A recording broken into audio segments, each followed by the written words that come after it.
Ay, alam niyo, medyo maganda ha, yung nase-sense ko ritong energy 'no, napakagaan at the same time parang alam mo yung gusto kong ano, sumayaw 'no, ng slow romantic music 'no, sa saliw ng slow romantic music. Kasi parang alam mo yung energy na parang nakaka-inlove 'no, ta's parang gusto kong namnamin 'no, yung time na 'to na parang gusto ko nakasayaw. "Halika nga muna dito." Tinawag 'no, "Halika nga muna dito, sumayaw nga muna tayo dito ta's mamaya ko na lang kayo balikan mga babes." Ibig sabihin, ang ganda ng nakukuha nating energies dito. So, alamin natin 'yun, pero iba, iba yung pakiramdam. Parang pakiramdam ko talaga is isa itong klase ng energy na deserve ninyo, 'no? And when I say romantic, okay, parang there is someone here coming towards you. Maybe romantic ko siya, no? Or whatever. But look at that. Magician. The one you've manifested is about to come forward. No? Yung isang paa niya rito, mga babes, pakita ko lang.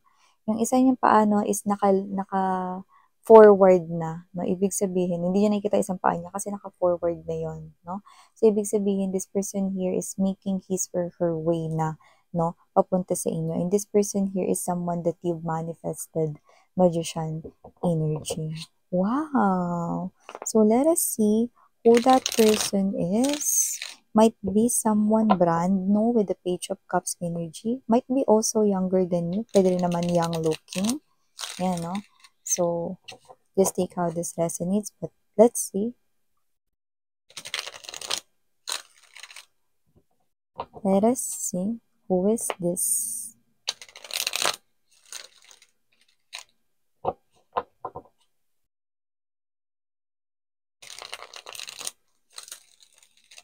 Okay, so let's go ahead and check these messages here for ya. Mga Nakshis, collective people.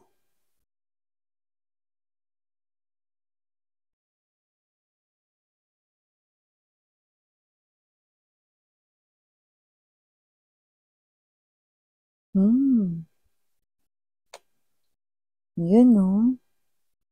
Sabi ni, nasa-sense natin dito na maganda yung reading ninyo, oh. Oh. Yun, no? You have the 9 of Cups and 10 of Cups present dito, no? At, whoa!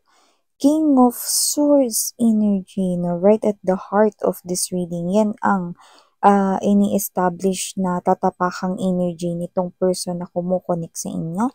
The one that you're dealing with. Yan, no? 5 of Swords energy. 7 of Cups. Let me get more. 3 of Wands. Yeah, Ace of Coins. 2 of Wands right at the bottom or heart of this reading. 4 of Swords in the Knight of Swords energy. Wow. I don't see this person here backing out. I'm seeing him or her pushing through rito sa inyo. Knight of Swords energy, no?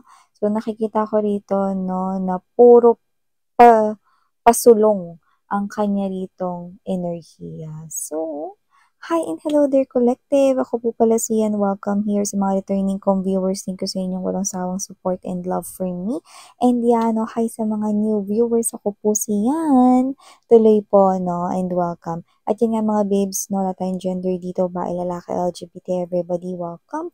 Pwede rin i-switch yung mga roles dahil possible talagang magkapalit-palit dahil isa itong general reading.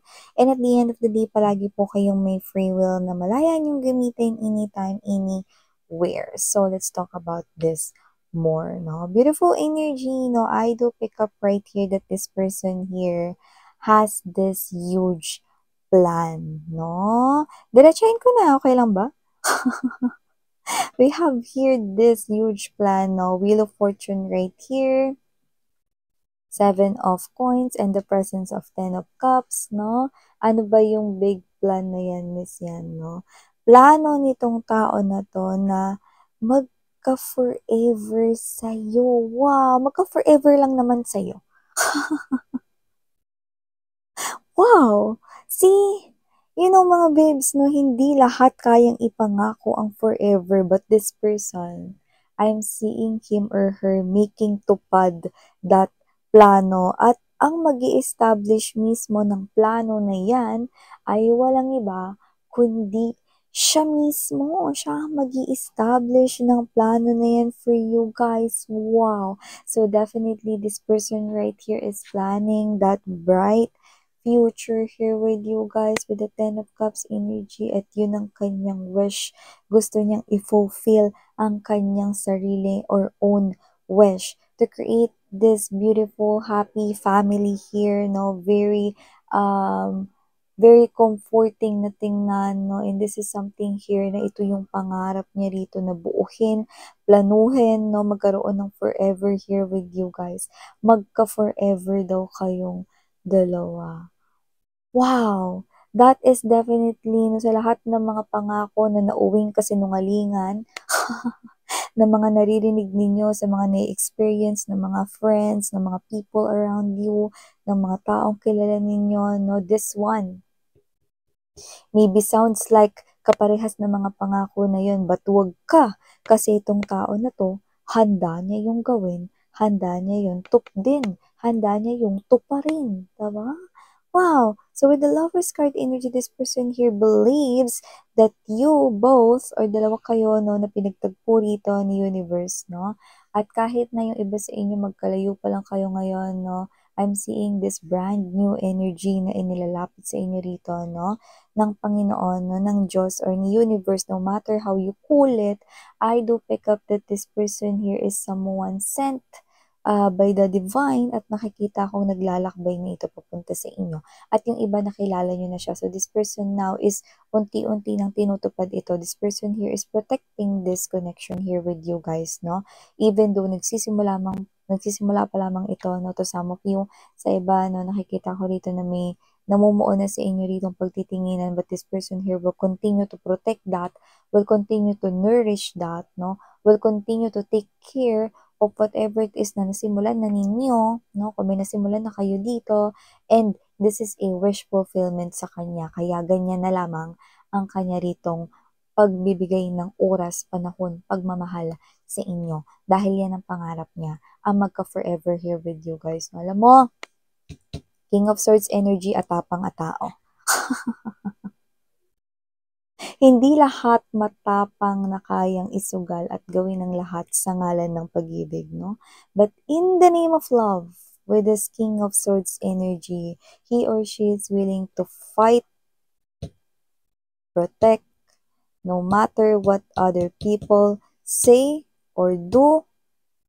Seven of Cups energy, Three of Wands right here, no, is an indication na may mga energies rito, no, na meron ditong mga nagsasabi na hindi kayo bagay, hindi nararapat si collective sa kanya, or hindi nararapat siya kay collective, no. May mga sinasabi, may mga hadlang ng mga negative rito, ng mga opinions ng mga ibang mga tao sa paligid niya, no, or sa paligid ninyo.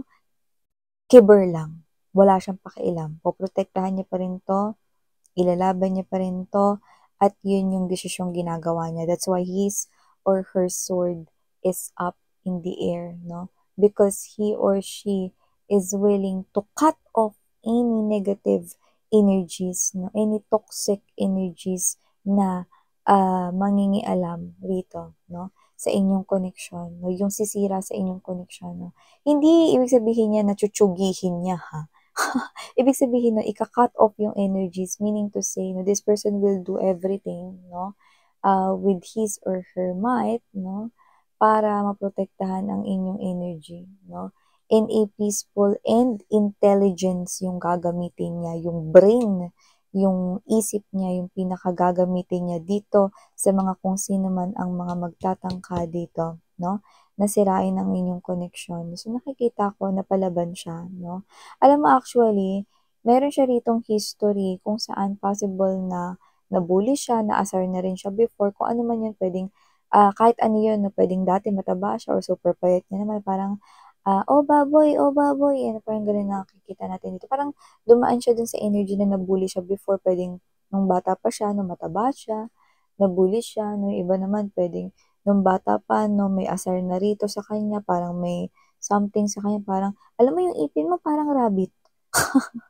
Example yun nung mga babes, ha. So, may mga gano'n na parang meron siyang mga childhood experiences na posibleng na-bully siya, naasar siya 'no. Alam niyo naman may mga kaklase tayong napaka-perfect noon 'no. Akala mo perfect sila 'di ba, kung makapag-asar 'di ba? So, gano'n 'no. So, 'yan mga babes, okey? So, kung ano man 'yun, possible na meron siya ritong hindi magandang childhood experience at posibleng na-bully siya before. Puwedeng sign or clues 'yun 'no ng someone watching, but just take how this resonates. But whoever this energy is now, this person here is, a living evidence 'no, or a living, proof 'no, na hindi hadlang yung katayuan ninyo sa life. Kasi yung iba sa inyo puwedeng magkaiba kayo ng katayuan sa life, or meron kayong pagkakaiba dito na hindi yun hadlang 'no, para hindi kayo magkaroon ng forever na dalawa.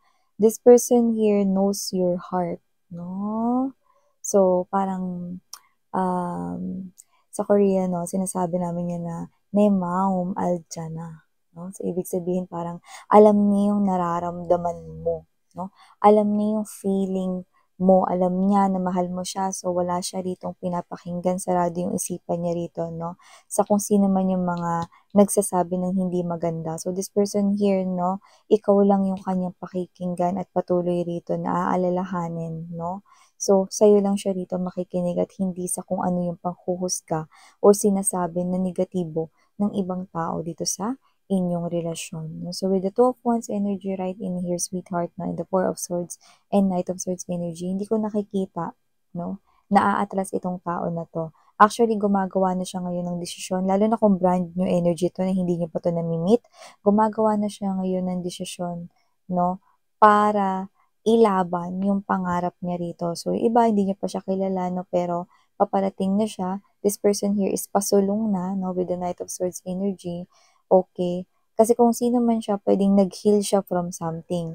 Puwede rin kasing nag-heal siya because he or she lost something or someone, or puwede rin naman nag-heal siya because he or she lost 'no, yung someone na puwedeng, um yung kanya ritong first love 'no, na may heartache pa rin 'no, na-heal niya na 'yun, okey, tapos na 'yun 'no. So yung iba naman is puwedeng na-heal niya na rito 'no, yung parang mga, peklat 'no, na nagawa rito ng mga taong pinagkatiwalaan niya 'no, pero bini-trade siya, 'yun 'no. Basta meron rito na parang nag-heal na siya from something na parang nag-cause ng trauma sa kanya 'no. Puwede ring experiences 'no, from long time ago pero recently lang na-heal. Kaya naman just take how this resonates now. I'm not seeing this person here na malayo pa sa inyo, like hindi na. Actually, bumibili siya rito, no? With this Knight of Swords energy, no? Kung pwede kong tawagin yung pag-asa rito, no? Kuya Kim, no? Tawagin yung pag-asa, no? Bumibilis na rito mga babes, no? Ang mata ng bagyo. At kung siya ang mata ng bagyo, palapit na siya ng palapit sa inyo. Okay? So, ganun nakikita ko rito, no? So, magdadala siya rito, no, ng thunderstorm sa inyong mundo, hindi para guluhin at sirain ang inyong life, kundi para maging, alam mo yun, no, i-rock ang inyong whole world upside down. Ganun, no? So, this person here will create this big change, and I do pick up na siya mismo ang malaking change na darating sa buhay mo. So, be prepared, get ready, no? So, pwede nyo nang ilagay ang inyong mga baby hairs sa inyong back of the ears. Yung pabebe na parang ano, nilagay ninyo na yung inyo ritong hair, no, sa likod ng inyong tenga, yung gano'n na pabebe, no? Tapos, yun nga 'no, maghanda kayo 'no, sa heart din ninyo. I-prepare ninyo kasi nakikita ko na tatapak na kayo sa loob ng isang napakagandang relationship na hindi niyo inakala na magkakaroon ng fairy tale happy ending. Yan 'no, yung nakikita natin dito. Wow!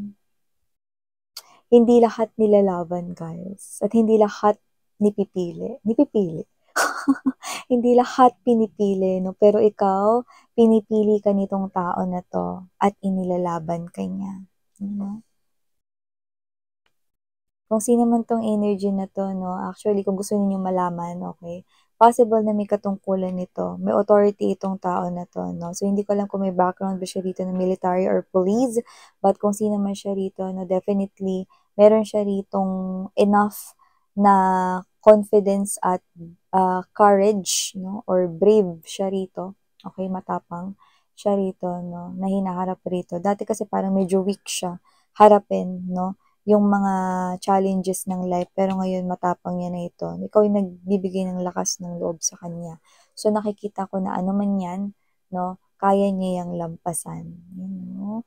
Kung sa usapin naman ng trabaho, doesn't have to be na pulis lang or military lang ha, puwede rin kasing may say siya about something. So, puwedeng entrepreneur din siya or puwede rin naman mga babes 'no, na meron siya ritong, katungkulan 'no, may rank.